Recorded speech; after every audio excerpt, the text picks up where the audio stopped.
अस्सलाम वालेकुम, very good morning to all of you. Morning spot with Bilal Khan में आपको खुशामदीद कहेंगे। और आज हम बहुत ही मुख्तलिफ चीज़ आपके लिए लेकर आए हैं और आपके काम की चीज़ है वो, आपको इससे ज़रूरत पड़ सकती है और हो सकता है कि बहुत सारे घरों के अंदर ये मसाइल पैदा हो चुके हों या होने वाले हों, अल्लाह ना करे कि हों, लेकिन हो रहे हों, ये मसाइल मौजूद हैं, बहुत ज़्यादा इसका रेशो बढ़ चुका है। और इसका ताल्लुक़, मैंने आज ये टॉपिक रखा है, इसका ताल्लुक़ बराह रास्त जो ख़वातीन इस वक्त मुझे देख रही हैं, जो ज़्यादातर व्यूअरशिप होती है उनके बच्चों से है। और ख़ास तौर पे वो बहनें मेरी जो देख रही हैं जिनके बच्चे भी बिल्कुल नौमौलूद बच्चे हैं, छोटे हैं, जिन्हें ये अभी तक नहीं पता कि बच्चा पहले मामा बोलेगा या पहले बाबा बोलेगा। वो इंतज़ार में है कि पहले बोला क्या जाएगा, पहला वर्ड कौन सा होगा। आप लोगों को इंतज़ार होता है कि बच्चा एक तो लड़खड़ाता हुआ जब चलना शुरू होता है, खड़ा होता है अपने पैरों पे, तो पहला वो मोमेंट आपके लिए बड़ा इंपॉर्टेंट होता है, मुझे एहसास है इस चीज़ का। और दूसरा मोमेंट कि एक जंग लगी होती है, जो बच्चा दुनिया में आता है तो सब रिश्ते खुद ब खुद बन जाते हैं उसके। तो पहला कौन सा लफ्ज़ वो अदा करेगा। तो कुछ ऐसे भी बच्चे होते हैं कि एक माह के अंदर जो है वो, एक माह तो नहीं, एक साल के अंदर जो है वो हल्का फुल्का कुछ टूटे फूटे लफ्ज़ों से आगाज़ करना शुरू कर देते हैं, जो सिर्फ माँ ही समझ सकती है वर्ड्स को। लेकिन कुछ बच्चे ऐसे होते हैं कि जिनको काफ़ी अरसा गुजर जाता है, वो लफ्ज़ तो क्या, वो आवाज़ भी नहीं निकाल रहे होते, वो बोल भी नहीं रहे होते हैं। उसमें हम जैसे टिपिकल वंस भी आ जाते हैं और इंडिविजुअल्स भी आ जाते हैं। तो जो इंडिविजुअल्स हैं और टिपिकल वंस हैं, इसमें से ये रेशो किस में ज़्यादा है कि बच्चे बोल नहीं पा रहे हैं, बच्चे कैसे बोलेंगे। आपने एक आम सी बात है, सुना होगा कि भाई बच्चा जो है वो 3 साल के बोल नहीं पा रहा, अरे भाई ये गूंगा तो नहीं है, अरे भाई ये बच्चा काफ़ी देर से बोला है। मेरे अपने कुछ ऐसे भी रिश्तेदार हैं, बड़े करीबी रिश्तेदार हैं, जिन्होंने बहुत देर तक, बहुत अरसे तक कुछ बोला ही नहीं। तो मोहल्ले वालों ने, रिश्तेदारों ने कहा कि ये बच्चा शायद सुन नहीं सकता, इसलिए बोल भी नहीं सकता। ये भी एक बड़ा इशू आता है। तो आज हमने एक ऐसी शख्सियत को बुलाया है जो हम देख रहे हैं कि बड़ा बेहतरीन काम कर रही है और इंडिविजुअल्स और टिपिकल्स दोनों को लेकर चल रहे हैं। और अगर बच्चों में इस तरह की जो कैफियत होती हैं और जो इस तरह की शिकायत माँ बाप करते हैं कि बच्चा नहीं बोल पा रहा, तो उसको ये टेकअप करती है, उन केसेस को और उन कंप्लेंट्स को। और साथ साथ मैंने ये भी देखा बड़ी एक खूबसूरती से कि ये पूरा डायग्नोस करती हैं और डायग्नोसिस के बाद फिर हम देखते हैं कि वो पूरा एक कोर्स होता है, पूरी उनकी एक, जैसे कोई हड्डी टूट जाती है तो फिजियोथेरेपिस्ट के पास आप जाते हैं। तो फिर अगर बच्चा इस तरह का बिहेवियर रखता है तो आप ऑक्यूपेशनल थेरेपिस्ट के पास जाते हैं और फिर वो उसकी टीचर बन जाती हैं। बच्चे की एक फेवरेट टीचर होती है ना, बच्चा जब स्कूल जाता है, नहीं मैं नहीं जाऊंगा, लेकिन जब जाने लग जाता है फिर एक फेवरेट टीचर होती है कि बच्चे अक्सर कहते हैं छुट्टी वाले दिन कि मुझे तो वहाँ आज भी जाना है। तो फिर ये फेवरेट जो है वो बच्चों की बन जाती हैं। और ये प्रोग्राम हेड कर रही हैं IHRI, आफिया वजाहत, ऑक्यूपेशनल थेरेपिस्ट। अस्सलाम वालेकुम, गुड मॉर्निंग। कैसी हैं आप आफिया? अल्हम्दुलिल्लाह खैरियत सी हैं? कितने छोटे छोटे बच्चे ऐसे हैं जिनकी आप फेवरेट टीचर बन गई हैं आप? मैं तो खैर बराह रास्त में थेरेपीज तो नहीं दे रही होती ऑब्वियसली, बट थेरेपिस्ट हमारे होते हैं। बट फर्स्ट जो इंटरेक्शन होते हैं मोस्टली वो मेरे साथ ही होते हैं। तो तमाम बच्चों के साथ ही बहुत अच्छी रेपो बिल्ड, क्योंकि रेपो बिल्ड करेंगे तो वो बच्चे नेक्स्ट टाइम आएंगे, अदरवाइज़ वो नहीं आ रहे होते। आपको बच्चों के साथ जब इंटरेक्शन होता है एक्स्ट्रा सॉफ्ट स्पोकन होना पड़ता है, एक्स्ट्रा आपको पोलाइट होना पड़ता है, आपका पेशेंस लेवल बड़ा हाई होना चाहिए, टॉलरेंस लेवल बड़ा हाई होना चाहिए। ये ग्रूमिंग जब आप अपने चीज़ों को लेकर चल रही थी, ऑक्यूपेशनल थेरेपीज़ और तमाम चीज़ें, तो उसमें सिखाई जाती हैं कि बड़ा आपने तहम्मुल से रहना है। देखिए ये चीज़ तो आपकी नेचर की पार्ट होता है, आपके पर्सनालिटी के कैरेक्टरिस्टिक्स होते हैं। यही वजह है कि स्पेशल नीड्स पे ज़्यादातर फ़ीमेल्स काम कर रही हैं, मेल बहुत कम है, क्योंकि कुदरती तौर पे या नेचुरली तौर पे फ़ीमेल में अल्लाह ने एक सलाहियत रखी है कि बर्दाश्त और सब्र ज़्यादा है। इस फील्ड में भी फ़ीमेल का रेशो इसीलिए ज़्यादा है कि उनका पेशेंस ज़्यादा है, बर्दाश्त ज़्यादा है, और वो उस रेपो को कनेक्ट करने में या बिल्ड करने में बहुत ईजिली कर लेती हैं जो बच्चे के साथ फर्स्ट कनेक्शन इंटरेक्शन करना होता है। तो थोड़ा सा हमें गाइडेंस ड्यूरिंग एजुकेशन भी दी जाती है और बाय द टाइम जो है वो एक learning process through out the life आपका चल रहा होता है, क्योंकि हर बच्चा एक अलग बिहेवियर के साथ आता है।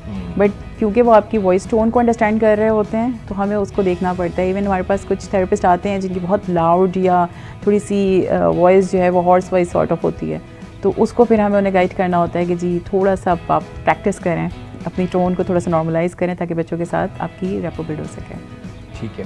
अच्छा, कौन कौन से ऐसे केसेस हैं जो आपने पिछले अरसे, कई अरसे के अंदर आप ये काम करें तो आपने देखा कि ज़्यादा केसेस ये रिपोर्ट हो रहे हैं?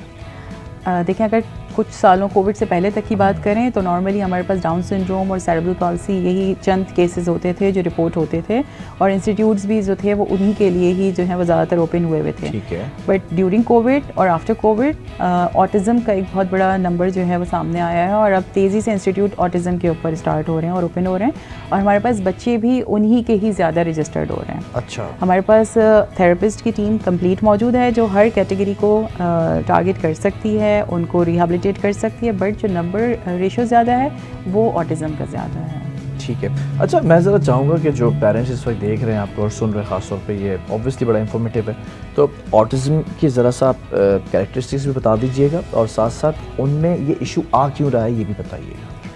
देखिए, आ क्यों रहा है इसके तो डिफरेंट कोई अभी तक एक फाइनल कोई अभी तक स्टेटमेंट नहीं आया है। अभी तक इस पे रिसर्च चल रही है कि क्या reason may be by birth, तो मे बी कोई एनवायरमेंटल फैक्टर्स एग्जैक्टली आ रहा है। बट आफ्टर बर्थ हमें बहुत सारी चीज़ों पे प्रिवेंशन पे काम करना चाहिए, बहुत सारी प्रिकॉशंस लेनी चाहिए।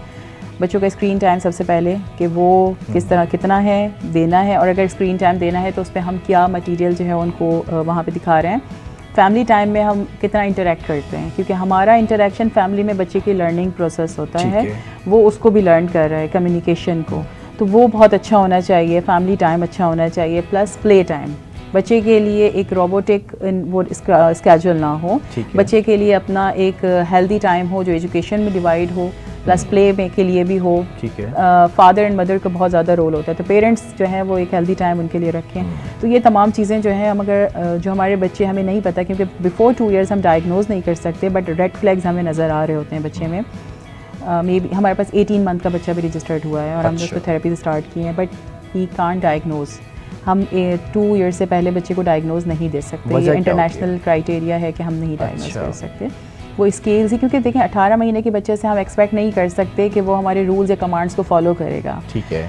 आफ्टर 2 ईयर्स, क्योंकि बच्चे का मेमोरी भी 2 साल के बाद जो है वो मेमोराइज करना स्टार्ट करता है, तो उससे पहले हम इसलिए कोई डायग्नोज नहीं कर सकते। हाँ, हम ऑब्जर्व करते हैं, इनफॉर्मल असेसमेंट्स करते हैं, और उसकी बेसिस पे फिर हम देखते हैं कि जी ये रेड फ्लैग्स हैं, हमें इसके ऊपर काम करना है, और फिर ये चीज़ें जो है आगे जाके इसकी डायग्नोसिस फॉल कर सकती हैं। ठीक है।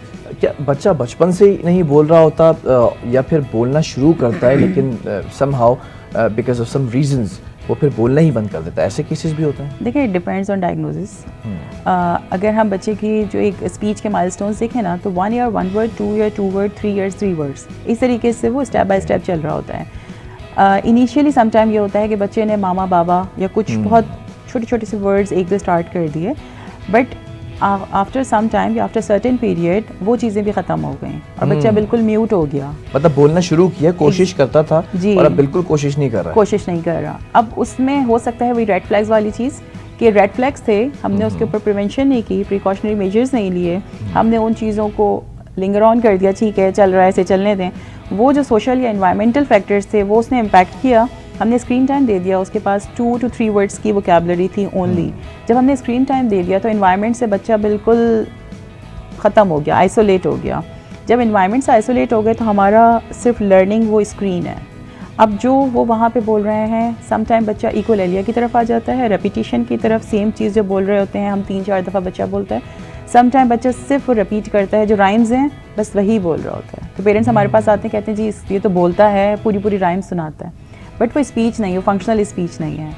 उससे वो अपनी रोज़मर्रा की ज़रूरियात, अगर उसे भूख लगी है तो वो राइम सुना के अपनी भूख की डिमांड नहीं कर सकता।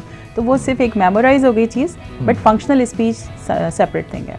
ठीक है। अच्छा, जब डायग्नोस हो जाता है कि इस बच्चे के अंदर ये इशू है जिसको आपने अब सही करना है, कोर्सेज क्या होते हैं, कैसे थेरेपीज होती हैं, बच्चे को कैसे जो है वो इस बात पर, इस ट्रैक पर लाया जाता है कि वो चीज़ बोले जो हम चाह रहे हैं? देखिए, सबसे पहले तो डायग्नोसिस, ठीक है, डायग्नोसिस हो गई।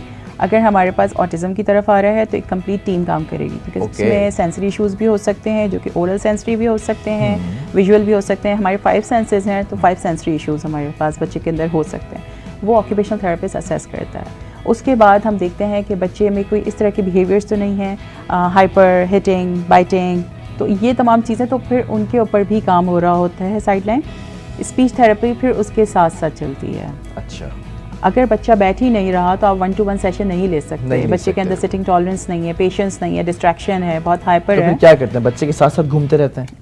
इनिशियली थोड़ा सा बच्चे के साथ रेपो बिल्ड Gel up करने होना के लिए पड़ता है। हमें उसके साथ इस तरह से मिंगल अप करना पड़ता है, फिर उसको हमें स्ट्रक्चर एनवायरनमेंट में लेकर आना होता है, क्योंकि डे वन बच्चा आपके साथ नहीं बैठेगा। एक स्ट्रेंजर को देख के अगर हम नॉर्मल भी घर के बच्चों को किसी स्ट्रेंजर के साथ छोड़ेंगे तो ऑब्वियसली वो थोड़ा सा कंफ्यूज होता है। ये एज क्या होती है बच्चों की? हमारे पास जो सबसे छोटा बच्चा ऑटिज्म में रिपोर्ट हुआ है वो 18 मंथ्स रेड फ्लैग्स के साथ हुआ है, नॉट डायग्नोज्ड। तो उसके 2 बच्चे हमारे पास 18 मंथ्स में और रजिस्टर्ड किस एज तक बच्चे आप जो है वो कोशिश करते हैं कि ये सही स्पीच थेरेपी हो जाए इनकी? देखिए, स्पीच थेरेपी के लिए थोड़ा सा हमें रियलिस्टिक होना पड़ता है। स्पीच थेरेपी की एक सर्टेन एज है जिसमें हम उनको फंक्शनल स्पीच की तरफ लेकर आ सकते हैं, ठीक है। जिसको हम 3 इयर्स बहुत परफेक्ट एज कहते हैं, Okay. 4 year good, 5 years fair, 6 पे फिर जाके डिफ़िकल्टीज आना शुरू हो जाती हैं और बच्चे की एज उस हद तक वापस नहीं आती जो एक्सपेक्टेशंस होती हैं। फिर हम नॉन वर्बल पे काम कर रहे होते हैं, जेस्चर्स के थ्रू अगर बच्चा जो है वो रिस्पॉन्ड करे या अपने बिहेवियर्स के थ्रू जो है वो कम्युनिकेट कर सके कि किस तरीके से अपनी नीड्स उसको फुलफ़िल करनी है। अगर हम ऑटिज़म की बात करें तो इस तरीके से चलना होगा, और अगर हम सीपी की बात करें तो सेरेब्रल पॉलिसी जो है वो सेपरेट है। ठीक उसमें है। बच्चे की सम टाइम ये होती है कि रिसेप्टिव अच्छी होती है, तो ठीक थॉट है। प्रोसेस के थ्रू हम उसके पूरा एक स्ट्रक्चर में लेकर आते हैं, उसकी कम्युनिकेशन के ऊपर काम करते हैं, तो वो उसमें थोड़ा बेटरमेंट के चांसेस ज़्यादा होते हैं ठीक है। As compare to autism. ठीक है। अच्छा, ये जो केस है, ये जो इशू है, ये क्या इंडिविजुअल डाउन सिंड्रोम्स में भी आता है? बिल्कुल आता है। देखिए, सम टाइम कोमॉर्बिडिटी भी होती है। अच्छा। अगर सीपी बच्चा है साथ में ऑटिज़म की सेकेंडरी डायग्नोज आ रही है, या डाउन सिंड्रोम है तो साथ में उसके साथ हाइपर एक्टिविटी की जो है वो डायग्नोज आ रही होती ठीक है। है। बट कोई भी एक प्राइमरी डायग्नोज होती है, उसके साथ फिर सेकेंडरी डायग्नोज होती है, तो ठीक फिर है। गोल सेटिंग उसी के अकॉर्डिंग। अच्छा, वी द टिपिकल वंस, ये बच्चा अगर नहीं बोल रहा तो क्या रीज़न हो सकता है? क्योंकि मुझे याद है कि मेरे ताया बड़ा अरसे के बाद बोले थे, मतलब 4 साल तो क्रॉस करने के बाद बोले, तो ये सब ने कहना शुरू कर दिया था कि या तो ये सुन नहीं सकता या फिर ये बच्चा गूंगा है। तो क्या इश्यूज हो सकते हैं? देखिए, ये तो फैमिली में भी हो सकता है। कुछ चीज़ें होती हैं जो हम फैमिली ट्रेट से होते हैं, या फैमिली से हमारे में रहा है ये चीज़ कि जी फादर या चचा या कोई भी XYZ जो आपका क्लोज रिलेशन है, देर से बोलना या देर से चलना भी शुरू करते हैं, ये चीज़ हो सकती है।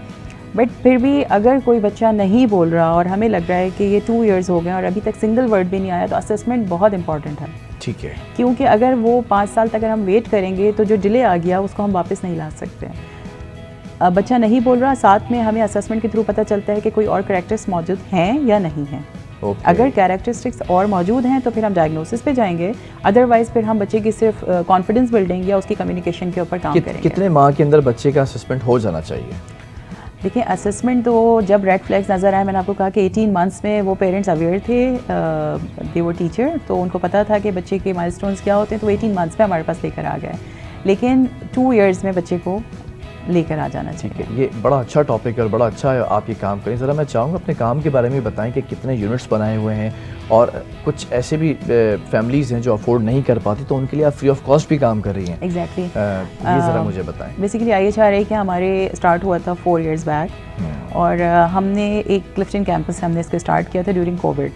तो जिस वक्त तमाम इंस्टीट्यूट जो थे वो ऑनलाइन चल रहे थे, उस वक्त हमने 1-to-1 सेशन से स्टार्ट किए, और अल्हम्दुलिल्लाह बहुत अच्छे रिस्पांस आए, बच्चों की प्रोग्रेस बहुत अच्छी हुई। तो वर्ड ऑफ माउथ के थ्रू हमारी बहुत ज़्यादा डिमांड्स बढ़ गई थी। ठीक है। अच्छा, फिर हमारे पास ऐसे बच्चे भी आ रहे थे जो अफोर्ड नहीं कर सकते, क्योंकि रिहेबिलिटेशन इज़ बहुत एक्सपेंसिव, बहुत ज़्यादा हाई कॉस्ट जो है वो थेरेपीज़ होती हैं। ठीक है। उसको फुलफ़िल करने के लिए जो हमारी CEO हैं रज़ा परदेसी साहब हैं, तो फिर हमने एक बैठ के प्लान पूरा डिज़ाइन किया, जिसमें हमने adopt a child, sponsor a child एक पूरा प्रोग्राम बनाया। बल्दिया में हमने कैंपस स्टार्ट किया जिसमें 800+ बच्चे हमारे रजिस्टर्ड हैं और फ्री ऑफ कॉस्ट थेरेपीज़ भी ले रहे हैं, प्लस उनको हम हैम्पर्स सपोर्ट के लिए दे रहे होते हैं। ये बच्चे पेरेंट्स के लिए एक लाइबिलिटी हैं, एक बोझ कुछ पेरेंट्स ये समझते हैं। उस चीज़ को ख़त्म करने के लिए वहाँ पे इस सोच को ख़त्म करने के वरना लिए है नहीं कोई बच्चा Exactly. बोझ नहीं है, बल्कि ये blessing है। ये बच्चे ब्लेसिंग है। ये क्या, हर बच्चा ही ब्लेसिंग है, और इन बच्चों को ब्लेसिंग ही समझा करें। तो उस चीज़ को हमने थोड़ा सा काउंटर करने के लिए उन बच्चों के सिबलिंग्स को फ्री एजुकेशन के लिए अरेंजमेंट करवाएं, Okay. ताकि उन बच्चों के थ्रू जब हमें कुछ अचीव होगा फैमिलीज़ को, तो उनको उनकी बर्थ का आइडिया होगा। फिर न्यूट्रिशनल सपोर्ट थेरेपीज़ हो रही होती हैं, विद ड्यू टू पॉवर्टी उनको इतनी हेल्थ नहीं होती, मसल्स स्ट्रॉन्ग नहीं होते, तो उनको न्यूट्रिशनल सपोर्ट्स भी हम दे रहे होते हैं। तो बल्दिया में हम इस तरीके से काम कर रहे हैं। अभी हमने एक स्पेशल नीड पार्क का इनॉग्रेट करने जा रहे हैं 8th को, जो कि आई थिंक पाकिस्तान का पहला पार्क है जो स्पेशल नीड बच्चों के लिए हमने डिज़ाइन किया है वहाँ पे। तो शुएब उसमें साहब कोई हमारे ऐसी होते नई हैं वहाँ पे। चीज़ जो आप बताना चाहें भी? हमारे थेरेपिस्ट वहाँ पे ऑन ड्यूटी होंगे मॉर्निंग 9 to 9। वहाँ पे फिजियोथेरेपिस्ट, ऑक्यूपेशनल थेरेपिस्ट, अच्छा। उनके असिस्टेंट वहाँ पर होंगे। जो स्पेशल नीड बच्चे हैं उनको फंक्शनल और gross functional, fine motor and gross motor दोनों एरियाज़ की तरफ हमें इम्प्रूव करना है। तो उनको एक ऐसे इन्वायरमेंट में, ओपन इन्वायरमेंट में, थ्रू प्ले, थ्रू स्विंग्स, एक जो आप हॉर्टिकल्चर थेरेपी कहते हैं उसके थ्रू हम नॉर्मल लाइफ की तरफ लेकर आएंगे, उनकी मूवमेंट्स को रिस्टोर करेंगे। तो एक ये डिफरेंट आइडिया है जो पाकिस्तान में आई थिंक सो कि फर्स्ट टाइम, क्योंकि मैंने भी फर्स्ट टाइम ही सुना है। विजुअल इम्पेयर्ड के लिए तो पार्क्स हैं बट फिजिकली के लिए इतना नहीं है। तो वो स्विंग्स भी हमने स्पेशली डिज़ाइन करवाए हैं जिसमें सपोर्ट्स, बेल्ट्स, तमाम चीज़ें हैं। तो वो वहाँ पर है। इसके साथ कोरंगी में हमारा कैंपस है, वो भी सब्सिडाइज है। वहाँ पे भी वेलफेयर एंड प्राइवेट दोनों बच्चे वहाँ पे थेरेपीज़ ले रहे हैं। मुस्लिमाबाद जो है हमारा क़ायद आज़म के मज़ार के साथ ही वहाँ पे हमारा कैंपस है, वो भी इसी थीम पे है। और नेक्स्ट हमारा गार्डन इंशाल्लाह बाय नेक्स्ट मंथ इंशाल्लाह हम उसको इनाग्रेट कर रहे हैं। जब ये आपने यूनिट्स खोलना शुरू किया तो पता चला कि बहुत सारे केसेस हैं या there are just few cases out there? नहीं, हमें केसेस का पता चला था क्योंकि जो हमारे मैनेजमेंट की हाई अथॉरिटीज़ हैं तो वो ऑलरेडी होम बेस और डिफरेंट और उस पर काम कर रहे थे मॉडल, बिल्कुल। तो उसके थ्रू हमें पता चला कि नीड बहुत ज़्यादा है और इंस्टीट्यूट्स इतने नहीं हैं और जो हैं वो चार्ज बहुत ज़्यादा कर रहे हैं। हमें कोई ऐसा मॉडल हो बहुत ज़्यादा, हमने फ्लेक्सिबल मॉडल को फिर इंट्रोड्यूस करवाया। हमारे पास बहुत से पेरेंट्स ऐसे हैं जिन्होंने उसी कैंपस के दूसरे बच्चों को अडॉप्ट किया हुआ है। उनकी फ़ीस भी जो पे कर सकते हैं वो अपने साथ दूसरे बच्चों की भी पे कर रहे हैं। अच्छा, तो ये मतलब जो दे सकता है उससे आप लोग उनसे लेके, जो नहीं दे सकता उन पर स्पेंड कर रहे हैं। अच्छा, एक सवाल और है। वैसे तो आपने बड़ा अच्छे से चीज़ों को कंपाइल किया। आफ्टर कोविड आपने कहा कि ये केसेस ज़्यादा ऑटिज़म के अंदर नमूदार होना शुरू हुए हैं। What is the reason? देखिए, बहुत सारी चीज़ें हैं। ड्यूरिंग कोविड मदर बहुत ज़्यादा स्ट्रेस थी, एनवायरनमेंट बहुत ज़्यादा हमारा रिस्ट्रिक्ट था, कोई हमारी कोई हेल्दी एक्टिविटीज़ नहीं थी। प्लस जो बच्चे उस वक्त डिलीवर हुए उनको स्क्रीन टाइम बहुत ज़्यादा दिया गया क्योंकि बाहर का कोई भी हमारे जो प्ले एरियाज़ या कोई भी सोशल एक्टिविटीज़ थी बिल्कुल बाउंड हुई हुई थी। उसकी वजह से इन्वायरमेंट से बहुत ज़्यादा आइसोलेट हो गए बच्चे। तो जिसकी वजह से जब आप इन्वायरमेंट से आइसोलेट होते हैं तो आपकी स्पीच, कम्युनिकेशन, आपका थॉट प्रोसेस, आपकी कॉन्सेंट्रेशन बहुत वन साइडेड हो जाती है और हाइपर एक्टिविटी ऑब्वियसली, क्योंकि हम जब मोबाइल के साथ अटैच होते हैं ना तो चीज़ें हमारे हैंड में हैं, हम बहुत फास्ट चल रहे होते हैं। हमारे पास कोई क्लिप आता है, अगर आपके पास भी आता होगा तो 4 या 5 मिनट्स का अगर क्लिप होता होगा तो आप हर थोड़ी देर में उसको फास्ट फॉरवर्ड करते होंगे। तो हमारे हाथ में चीज़ें बहुत तेज़ी आ रही है हमारे अंदर इतना पेशेंस नहीं है। अगर हम मीडिया में ड्रामा देखते होंगे तो हम 1 घंटे वाले ड्रामे को ज़्यादा प्रेफर करते हैं रादर हम सीरीज़ पे जाएं। Yes, तो ये थोड़ी सी जो है हमारे मतलब अगर हमने कोई क्लिप भी देख रहे हो तो हम देखते हैं कि 30 मिनट का क्लिप हम उसको स्किप करते हैं या तेज़ी से आगे स्किप करते हुए देखते हैं, तो हम फास्ट हो गए, इस वजह से ये इशू आ रहा है। बच्चों में बहुत ज़्यादा स्क्रीन टाइम, हाइपर एक्टिविटी बढ़ गई है। ओके, बच्चे डायग्नोज नहीं भी हैं तो आप अपनी सराउंडिंग में देखें तो हमें अपने घर के बच्चों को थोड़ा सा मैनेज करना। अगर हम अपने बचपन का सोचें तो उस वक्त एक घर में 6 सिबलिंग्स होते थे और अभी भी हमारे पेरेंट्स कहते हैं तुम लोग हिलते भी नहीं थे हमारे पास से, नॉर्मली हम यही सुनते हैं।